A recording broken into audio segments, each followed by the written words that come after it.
Hey you guys, what's up? It's Rockethouse54 here, and welcome to my first vinyl update. This will be my first vinyl update since I did my vinyl collection video. I don't remember exactly how long ago that was, but I've gotten quite a bit more vinyls since that video, so I decided I'd show them off here. Hopefully I can do this like maybe every few months or so. I just hope I don't get lazy and then don't feel like doing it, and then I end up having to do like a huge vinyl update that's like an hour long. I really don't want to do that. But anyway, let's just get started. So the first one that I got since that video is my most expensive vinyl, or or it's the one I paid the most for, and that is Saturation 3 by Brockhampton. As I said, it's the most money I've ever paid for a vinyl. It was like 60 bucks, but I love this album. This is my favorite Brockhampton album. It's in my top 20 favorite albums of all time. I just really love this thing. And the sound quality on it's pretty good. Like this is a bootleg, but I think it actually sounds pretty good. The transitions like between songs are longer than you'd expect them to be, but like not like overbearingly long. Um, but yeah, love this album. Fantastic ending to the trilogy. I'm really sad that Brockhampton has now apparently broken up. Because yeah, I really love their music. They gave me a lot of really great, happy memories throughout high school. Like in my senior year. I really hope that this isn't the end. But if it is the end, then I wish them nothing but the best. But yeah, love this album. My favorite track on it would have to be Boogie. But I will say Hottie is also one that I would probably say is really close up there. Now, one thing I should say is that I've actually, since that vinyl collection video, I've subscribed to Vinyl Me Please, which if you guys don't know what that is, it's a service that sends you a record every month, and you can choose between four different tracks, not sponsored, obviously. Um, but you can choose between four different tracks. There's country, essentials, classics, and hip hop. Now, classics is a lot of like blues and jazz type stuff. Essentials is just like must-haves across any genres, and then the other two speak for themselves, really. So I obviously chose the hip hop track, and the first record they sent me was Finally Rich by Chief Keef. Now, right off the bat, I can tell you guys these pressings sound really good. Like really high quality. And I also want to say that before this, I had never heard any Chief Keef. I'd heard like some of his features on some songs, but I didn't really remember them too well. But this was the first Chief Keef album I had listened to, and I was blown away by this thing. Like, first of all, it's kind of insane how he was only 17 when he put this out.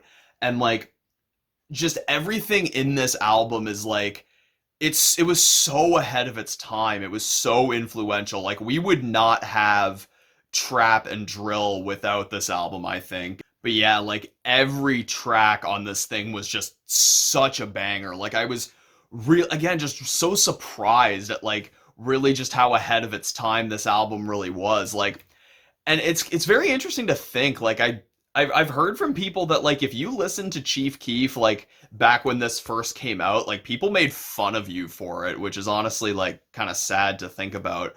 But like there's even songs on here that like if you hadn't told me anything about them and just like put them on, I would have thought that Lil Yachty or Playboi Carti did them. Like that is how like influential this album was. I really love this album. I'd have to say my favorite track would probably have to be either Love Sosa, Hate Being Sober, or I Don't Like.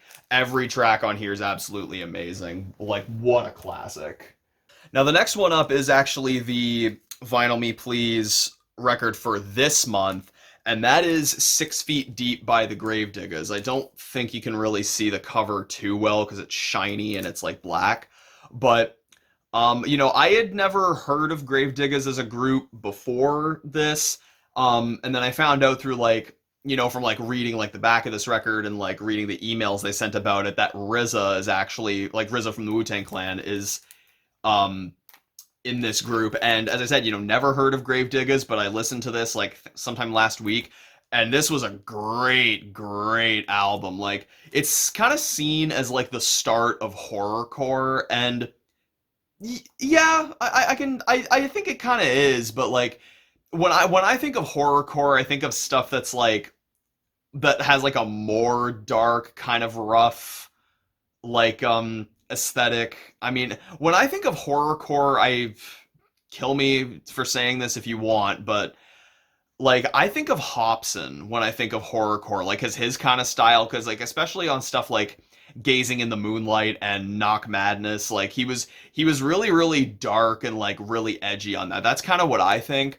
But this definitely was the start to horrorcore. I'd say it's definitely got some like really dark themes.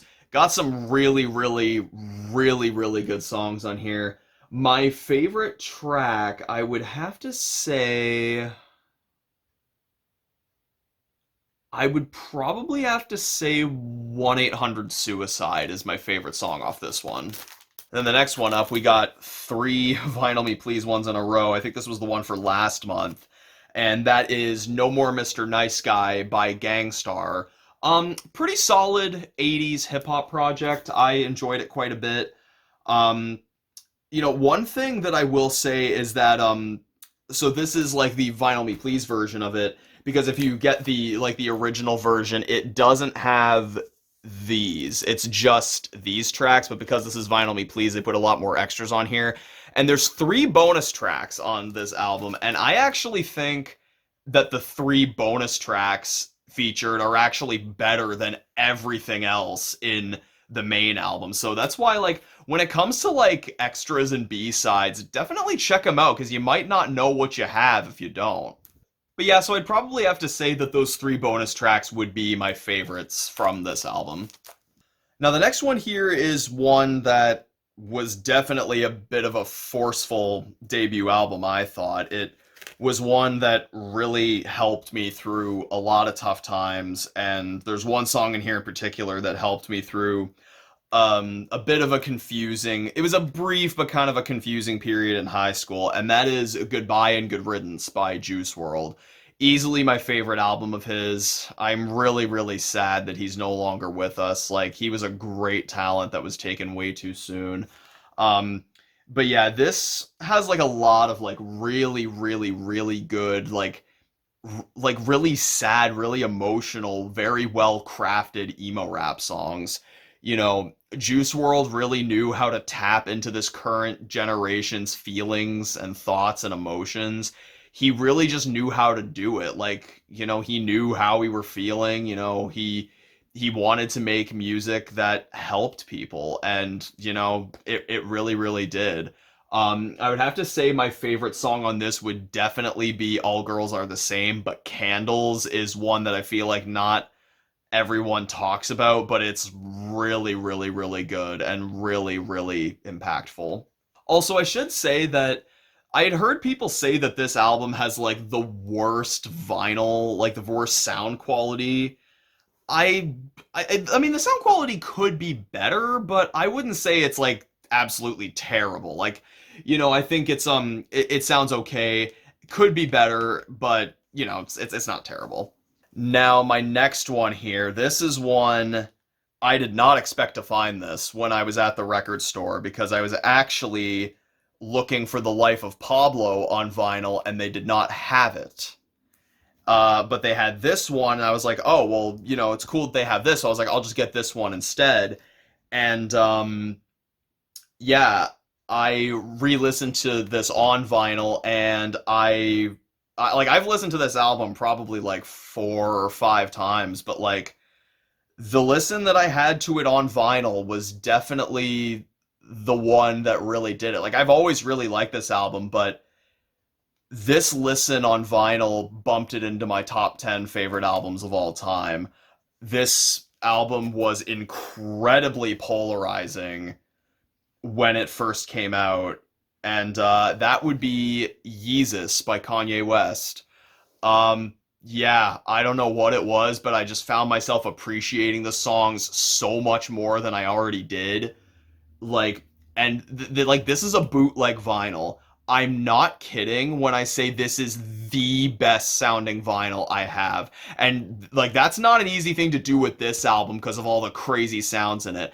It sounds so crisp and clean and just you can hear every sound. Like it doesn't sound underwater or murky or anything. It's just straightforward, very clear. This vinyl's just amazing. And like one thing I'm actually kind of wondering about is like it says like on the back here it says for promotional use only. So I'm wondering like what does that mean? Like where was this vinyl used as like a promotional thing? It has me wondering that. But yeah, Yeezus is in my top 10 favorite albums of all time. This album's absolutely amazing.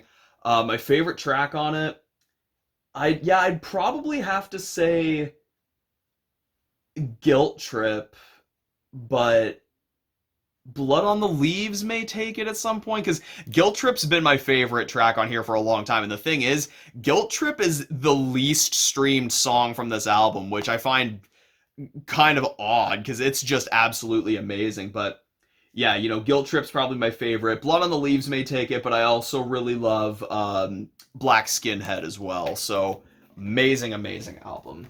The next one is another VMP one, and this one I actually got at the same time as Finally Rich, but I bought it because this was part of the Essentials track quite a few months ago, and this is an absolute classic. I think everybody will agree with me on that, and that is Man on the Moon, The End of Day by Kid Cudi.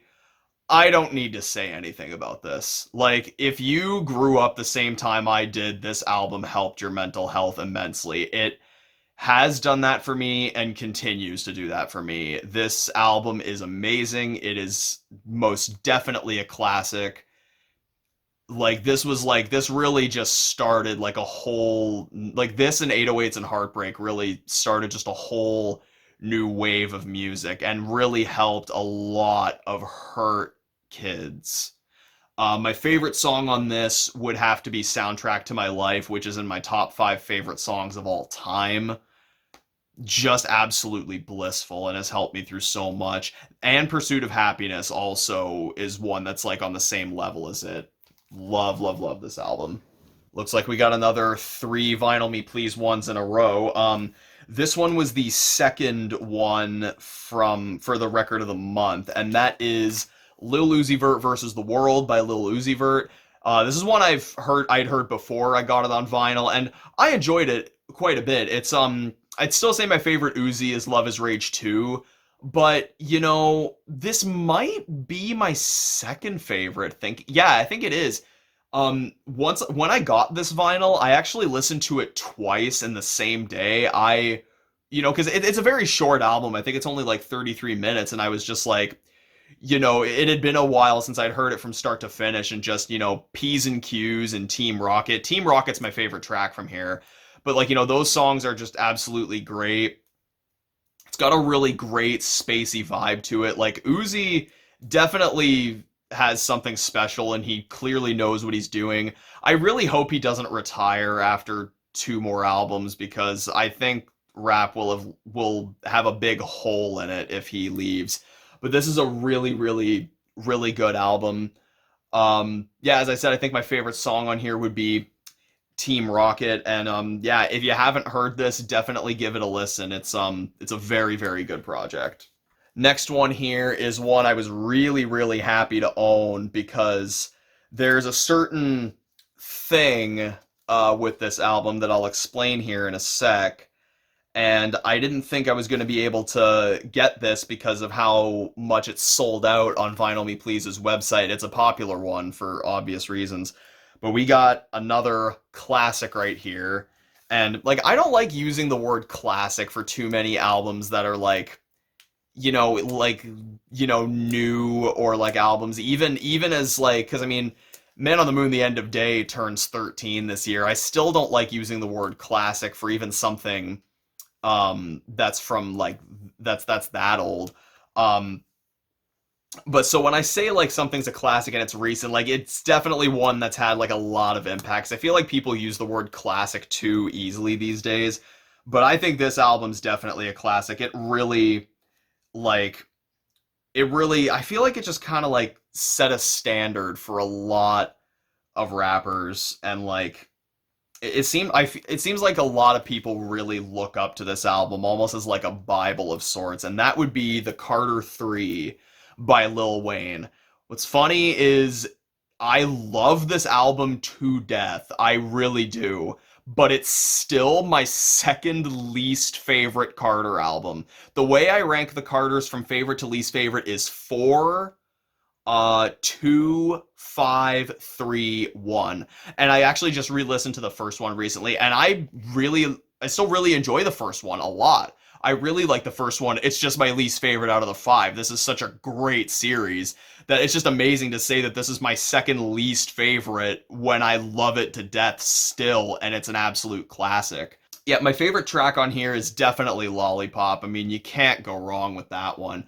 But the thing with this is, this vinyl, the Vinyl Me Please version of it, is the only way you can find this album on vinyl in its entirety, because if you get the other vinyl, which isn't the Vinyl Me Please version, it's literally only half the album, which is fucking stupid, and I don't know why they do it. But just for confirmation, like you see on the back here, all the tracks except for the two iTunes tracks, the Lollipop remix with Kanye West and Prostitute 2, I think it was called. Yeah, Prostitute 2.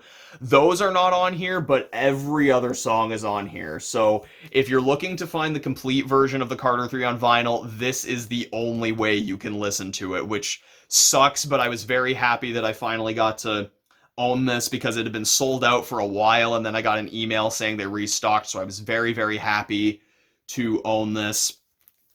Absolute classic, not much more I can say about it. It really did a lot for hip-hop and for the culture when it came out. And coming up here next is another project from a rapper that was taken way, way, way too young. And this is one I really want to own more of his projects on vinyl, but a lot of my favorite ones of his are really hard to find. And that would be Kids by Mac Miller. Love this one even more on a second listen. This is just an absolutely fantastic project. I think I do like Blue Slide Park, Best Day Ever, and maybe even watching movies with the sound off more, but I still love this one a lot. But yeah, there's so many great tracks on here, like Senior Skip Day, The Spins, Knock Knock. I would say, like, my favorite track on here, like literally every single girl on Tinder, would be The Spins. It's just got such a great, amazingly spacey, nostalgic stoner vibe. It's just great. And like, you know, it's really impressive what Mac Miller did at such a young age and like put like a mixtape together of this quality. Was he? I think he was signed to Rostrum Records at the time that he put this out. I could be wrong. But yeah, this is just a fantastic album, really. Like, you know, what I really like is that more of Mac Miller's stuff is getting added to streaming, because Faces wasn't on there originally and then it got added. And even this wasn't on streaming and then it got added. But very recently, his I Love Life Thank You mixtape got added on there, which I didn't even know that existed until I'd heard that it was getting added on there, and I listened to it. It seemed like not a lot of people really liked it, but I really enjoyed it a lot personally. I think I might even go so far as to say that it's better than Macadelic. But man, if you guys like haven't gotten into Mac Miller yet, please do.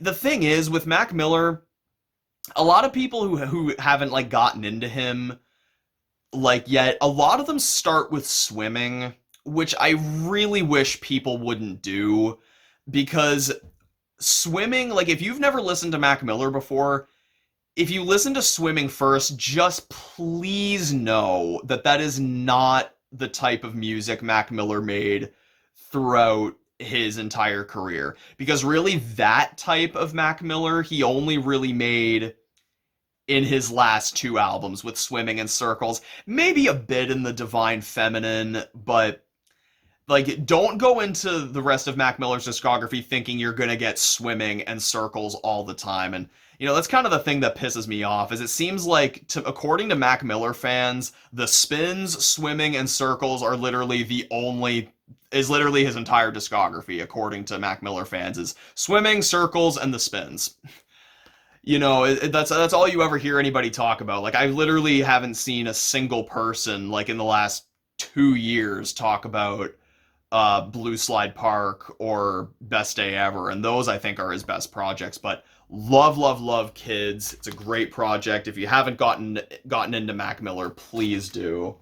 Next one up here, we got another Vinyl Me Please one, and that is Lab Cabin California by The Far Side. Um, this one was okay. I'd say this was my least favorite one that Vinyl Me Please has sent me so far. It wasn't bad, but you know, I just thought it was all right. I'd say my favorite track would probably be Runnin', which is the most popular one from this. And you know, I can kind of see why this album was not liked very much upon its initial release. It's kind of like over time, a lot of people like really love it and would say it's like classic status. Yeah, no, it's just like, you know, it just didn't hit me, you know, the same way it did for everyone else. But it is still at least like an okay album. As I said, Runnin's probably my favorite track. Maybe I just need to give it another listen, which I've kind of been wanting to do that recently. So hopefully I get around to that soon. And the next one here is one I'd been looking for a long time. And I think it got recently released. I don't know if this was released. Does it say? It does not. I was gonna say if maybe like it said like a reissue date of this year, then maybe I would be able to tell. But like I don't know if this album like was released on vinyl even before this year, because this album turned 20 this year. And it's one of those ones that like I feel like it hasn't like that's the thing. I just feel like it hasn't been released on vinyl, but yet I finally found it for a good price, and I've been looking for it for probably like 2 years now, or actually probably 3 years, I'd actually say, close to three. And that would be Does This Look Infected by Sum 41. This is my favorite Sum 41 album, and I'm so happy to have it on vinyl. You know, during the summer of 2020, their music and Blink-182's music and Good Charlotte's music really, really like made my summer of 2020 for sure. Like this album just like, and you know, and my summer of 2019 as well, because like right at the end of high school, like in the last month or so, I really started getting into Sum 41, and I just remember like having so many great summer memories associated with listening to their music, you know, thinking back to the whole Y2K era, what it must have been like. It was just a really, really great time. And like this album is great. My favorite song is easily Still Waiting, but Over My Head Better Off Dead is a close second. I really, really love this album. Yeah, I hope I can find All Killer No Filler and Chuck on vinyl, because those I also really, really love. But yeah, definitely happy to own that one. And then the next one on here is the second most expensive vinyl I've paid for. I think I paid $55 for this one. And this is another bootleg. The thing is, I had never heard this album before when I bought it, because it's one of those ones that still, for some reason, is not on streaming, and I have no idea why. But the album in question is Days Before Rodeo by Travis Scott. This is one I definitely want to listen to again. I thought this album was good. I didn't love it as much as everyone else, but I did think it was pretty good. I would say my favorite track would be the first one, Days Before Rodeo, The Prayer. Yeah, no, like, it's not, like, nearly as grand as something like Rodeo or Astroworld, but still a good project, and I really hope I warm up to Drugs You Should Try It, because I know that's, like, everybody's favorite track from this album. The first time I heard it, I didn't like it. Interestingly enough, I remember listening to it. I'm like, what? I'm like, what was that? I don't really like this one that much, but I have liked it more, like, the more I've, like, thought about it. And yeah, you know, because this album's not on streaming, I can't go back to it, like, just whenever I want, so I really need to, spin this again, but, yeah, good album. The next one in here, these are the last two, and they're both Vinyl Me Please ones. This was one that was a past Essentials one, and I actually got screwed over with the first copy I was sent of this, and that is The Low End Theory by A Tribe Called Quest.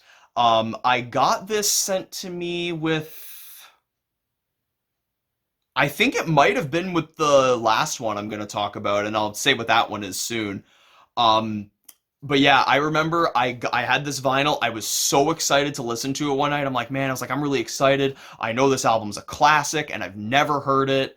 I actually had heard a couple other Tribe Called Quest albums because I'd heard Beats, Rhymes, and Life and The Love Movement before this. I thought The Love Movement was pretty good, but I really enjoyed Beats, Rhymes, and Life specifically.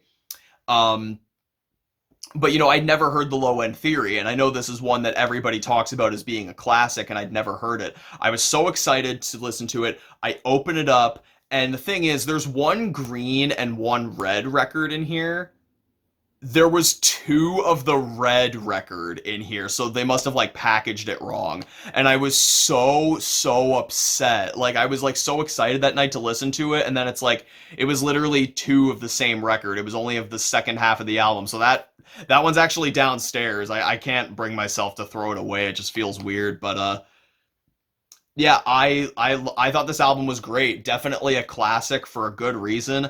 I don't actually know what my favorite track on this would be, but I really love this album. At the moment, I would say it's my favorite Tribe album. I still haven't heard everything they've done because I haven't heard, I forget what the name of their first album is because it's kind of a long title, but I haven't heard that. I haven't heard Midnight Marauders, and I haven't heard We've Got It From Here. Thank you for your service. But I really, really like this album. I was very happy that I finally listened to it. Also, one thing, if you guys end up buying this from Vinyl Me Please, it's a 45 rotation. It's not a 33, because when I listened to it, I listened to some of it like really slowed on 33, not realizing, because it actually says right there, first 245 release. So it is actually a 45 RPM record, even though it's a full 12-inch one. But yeah, so I was like, because I remember listening to it thinking it was a choice, and then like an artistic choice by Tribe, like maybe at the beginning or maybe for like just one track. But yeah, and then my dad was telling me, he's like, oh no, yeah, he's like, so it looks like it's a 45, and I'm like, oh, didn't know that. I wasn't used to it because normally 12 inches are 33 RPM. But yeah, great record. Definitely check it out if you haven't heard it. It's a classic. And then the last one here is Too Hard to Swallow by UGK, or Underground Kings. Yeah, this was a really, really fun album to listen to. For those of you that don't know, UGK is the hip hop group comprised of Pimp C and Bun B. Rest in peace to Pimp C. Yeah, when I listened to this, I was really, really, like, I was just put in a good mood while I was listening to this. I remember I was listening to it on a really hot summer day, and I feel like this album is like a great summer album. Like just looking at this album cover, I feel like I can feel the Texas heat from this album cover because UGK is from Texas. Yeah, this was just a very, very enjoyable, very fun, uh, rap album. Definitely a good one for the summer. My favorite track, though, I think it would probably be Cocaine in the Back of the Ride, Something Good, or Use Me Up. One of those three. Yeah, I really, really enjoyed this project. Definitely one of the, one of the better 90s hip hop albums. Definitely would recommend this one. But, yeah, so that is the end of my first vinyl update. I don't know when the next one's gonna be. Because I want to wait until I get like a sizable amount more vinyls before I do an update on them. I mean, this video, as I'm looking at the timer right now, is already up to 32 minutes, so maybe I won't wait until I get as many as this time, but yeah, hopefully you guys enjoyed this video. Subscribe for more content. Please leave a like in the video if you enjoyed, and remember, you guys, whenever baking in the Texas heat, say no to drugs.